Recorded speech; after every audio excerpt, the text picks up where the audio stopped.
Hello mga friends, so welcome sa ating channel mga friends.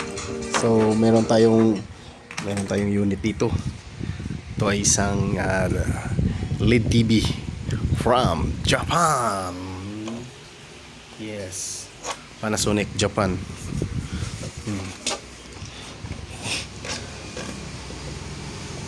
Yan. Wala nakalagay na made in Japan kasi nasa Japanese ang pero ito ay isang 100 volts 100 volts mga friends. So nasaksak sa 220. So ito pina-repair ng may-ari.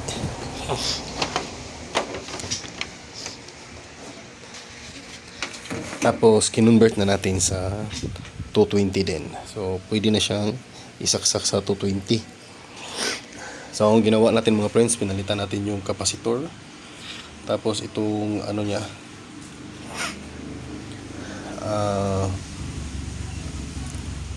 parang baraktor. Yes. Yes. Search na natin, sandali. Mga friends. So baristor pala, baristor. So ayun, na-search natin sa Google. Yan, mga symbol niya.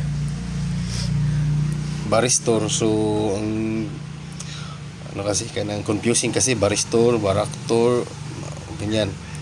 So ang baraktor pala ay isang kapasitor variable. So ito ay baristor.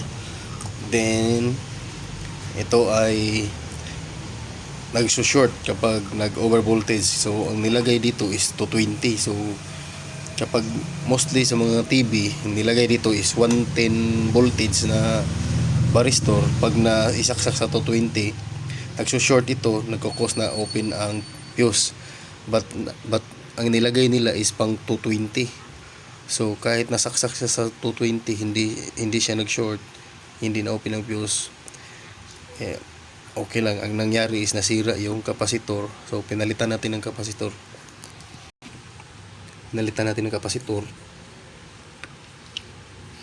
Na ang value is 450 na. Yung luma niyang kapasitor is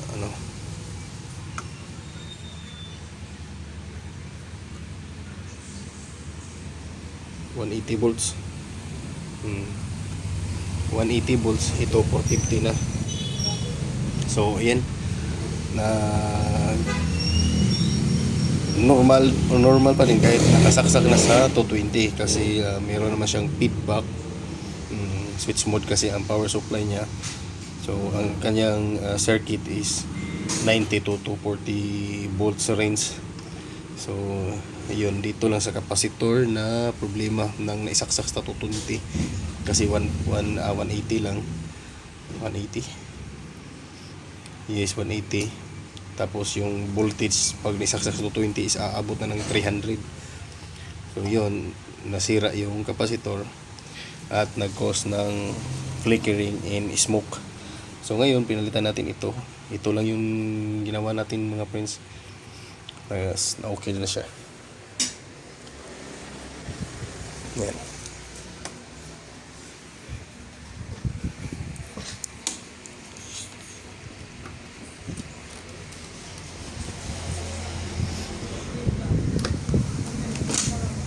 Yan.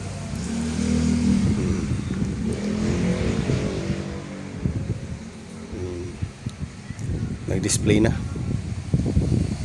So yan lang yung ginawa natin pag-convert ng power supply, switch mode power supply from 100 volts to 220. Okay? Ilan na.